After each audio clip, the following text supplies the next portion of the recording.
दोस्तों, ये किसने तय कर दिया कि यादव जाति के लोग भागवत कथा नहीं कह सकते? भगवान श्री कृष्ण यदुवंशी थे और उन्हीं के बारे में, उन्हीं के दिए हुए उपदेश को कहना यादवों के हक में नहीं है, उनके अधिकार में नहीं है। इटावा के दादरपुर गांव में जो कुछ हुआ वो हर कोई देख रहा है। किस तरीके से यादव कथावाचक के साथ दुर्व्यवहार किया गया, बदसलूकी की गई, उसकी चोटियां काटी गई, पीटा गया, पैर छुआए गए, बहुत सी चीजें हुई। और अब जो मारने वाले लोग हैं, जिनकी वजह से सब कुछ हुआ, वो खुद को पीड़ित बता रहे हैं। उनको तब कोई आरोप नहीं याद आ रहे थे, 2 दिन बाद, 3 दिन बाद जब घटना के हो गए, तब उनको तमाम आरोप याद आ रहे हैं। लेकिन इस बीच दोस्तों, उत्तर प्रदेश की सरकार में कैबिनेट मंत्री ओम प्रकाश राजभर, उन्होंने एक ऐसा बयान दिया है जो पूरे यादव समाज को गुस्सा दिलाने के लिए काफी है। ओम प्रकाश राजभर ने कहा कि यादव जी लोगों का काम कथा करने का नहीं है, वो गाय भैंस संभालें, दूध दुहें, यह काम उनके लिए तय किया गया है। ये किसने कह दिया आपसे कि यादव लोग सिर्फ दूध दुहेंगे, यादव लोग बाकी कोई और काम नहीं करेंगे? क्या ओम प्रकाश राजभर को यादवों के गौरवशाली इतिहास के बारे में पता नहीं है? अगर नहीं पता है तो भारत एक सोच के वीडियो सेक्शन में जाएं और वहां जाकर देखें, हमने बताया है कि यादवों का गौरवशाली इतिहास क्या है। बहरहाल, ओम प्रकाश राजभर यह बयान देते हैं कि अगर यादव जी लोग ब्राह्मणों के कामों में जाकर के करने लगेंगे तो ब्राह्मण तो नाराज होंगे ही। किसने तय कर दिया कि कथा बांचने का काम सिर्फ ब्राह्मणों का है? और ऐसा नहीं है कि यह सिर्फ यादव समाज के लोगों के साथ हो रहा है, यह सिर्फ एक जाति की बात नहीं है।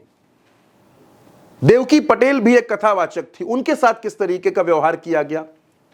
मध्य प्रदेश में लोधी बिरादरी से आने वाले एक युवक ने आरोप लगाया है कि उसने राशन की पर्ची मांग ली तो उसको जबरन मानव मल खिलाने की कोशिश की गई, यह उसका आरोप है। और उसने वहां कांग्रेस के प्रदेश अध्यक्ष जीतू पटवारी से मुलाकात भी की है। सवाल घूम फिरकर वहीं आता है कि आखिर प्रभुत्ववादी लोगों को ऐसा क्यों लगता है कि यादव कथा नहीं कह सकते? दोस्तों, मैं बार बार कहता हूं कि इंसान हमेशा अपने कर्म से ऊंचा बनता है, अपनी जाति से, अपने धर्म से नहीं बनता। आपकी जाति और आपका धर्म तय हुआ जब आपका जन्म हुआ। आपके जन्म के पहले तक कुछ तय नहीं हुआ। आप शुक्ला के घर में पैदा हुए तो आप शुक्ला हो गए, आप ठाकुर साहब के घर में पैदा होते तो ठाकुर हो जाते। इस बात पर कोई बहस नहीं है। जन्म से हम सब शूद्र हैं, हमारे कर्म हमको उच्च बनाते हैं, यह वेद वाक्य भी है। खैर, अब ओम प्रकाश राजभर ये कहते हैं कि कथा कहने का अधिकार जो है वो ब्राह्मणों को है, यादव जी लोग कथा ना करें, वो जाकर के दूध दुहें, जाकर के यही काम बेहतर है।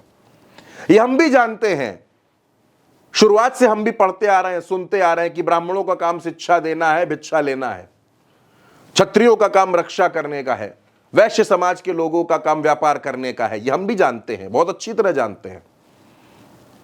लेकिन ऐसा नहीं है दोस्तों कि जो काम जिसके लिए तय कर दिया गया है वही करेगा। हम और आप जब स्कूलों में पढ़ते थे तो आप अपने दिल पर हाथ रख के इस बात का जवाब दीजिए, क्या आपके जितने टीचर्स थे, जितने टीचर्स आपको पढ़ाते थे, क्या वो सब यादव थे? आप जिस ट्यूशन में गए, आप जिस कोचिंग में गए, क्या वहां पढ़ाने वाले, वहां के प्रिंसिपल, वहां के मैनेजर सब एक ही जाति के थे? क्या वो सब सिर्फ ब्राह्मण थे? अगर शिक्षा देना सिर्फ ब्राह्मणों का अधिकार है, सिर्फ उनका काम है, तो क्या आपको सारे टीचर्स ब्राह्मण मिले? आप जिस संस्थान में नौकरी कर रहे हैं, आप जहां पर भी काम कर रहे हैं, क्या वहां के सारे मालिक वैश्य समाज से आते हैं? नहीं आते हैं। इसका मतलब यह है कि समाज में हर जाति, हर धर्म के लोग हर तरह का काम करते हैं। क्या आपको लगता है कि आप जिस नाई के दुकान पर बाल कटवाने के लिए गए हैं, वहां बाल काटने वाला नाई समाज का ही होगा? वो कोई दूसरी जाति का नहीं हो सकता? दोस्तों, अगर ऐसा हो गया तो समाज में एक बड़ा असंतुलन आ जाएगा, एक बहुत बड़ा असंतुलन आ जाएगा जिसको रोका नहीं जा सकता। और इसी वजह से हर जाति के लोग सारे काम कर रहे हैं, क्योंकि अगर ऐसा है तो ब्राह्मण तो बहुत उच्च हैं, फिर ब्राह्मण क्यों ऑटो चला रहे हैं? आप ही के जिलों में, आप ही के शहर में तमाम ऐसी खबरें आती होंगी कि नगर पालिकाओं में, नगर पंचायतों में किन किन पदों के लिए किन किन जाति के लोगों ने फॉर्म भरा। मैं उस पर नहीं जाना चाहता, लेकिन अगर कोई यह कहता है कि यादव जी लोगों का काम सिर्फ इतना है कि वो गाय दूहें, भैंस दूहें, तो एक यदुवंशी ने ही तो हमको भागवत का दिव्य ज्ञान दिया था। एक यदुवंशी को ही तो कर्मयोगी कहा जाता है।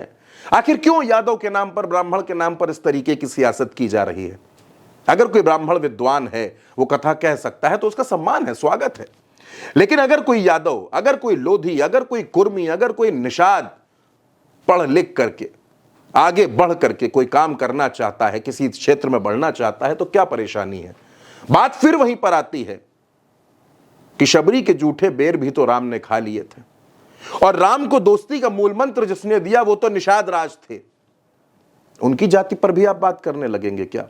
भगवान राम का जब राज्याभिषेक हुआ तो वो अतिथि के तौर पर आए थे, क्यों बुला लिया भगवान राम ने उनको, क्यों भगवान राम ने शबरी के जूठे बेर खा लिए। वो तो भगवान थे, वो उन्होंने इसलिए खाए ताकि आने वाला समय, आने वाला समाज, आने वाली पीढ़ियां ये याद रखे कि ये जातिवाद, ये छुआछूत, ये सब ढकोसले हैं, बेकार की बातें हैं। भगवान ने संदेश देने की कोशिश की, लेकिन अफसोस हम आज तक उस संदेश को समझ नहीं पाए। और ये सियासी गद्दियों पर बैठे हुए जो नेता हैं, जो जनता के वोटों से सत्ता के नशे में चूर हो गए हैं, वो ये बताते हैं कि यादव समाज के लोग जाए और गाय दूहे जा करके। दोस्तों, ओम प्रकाश राजभर के इस बयान पर आप जो कुछ भी सोचते हो, आप अपनी राय कमेंट बॉक्स में हमें जरूर बताइएगा। चैनल को सब्सक्राइब कीजिएगा। नमस्कार।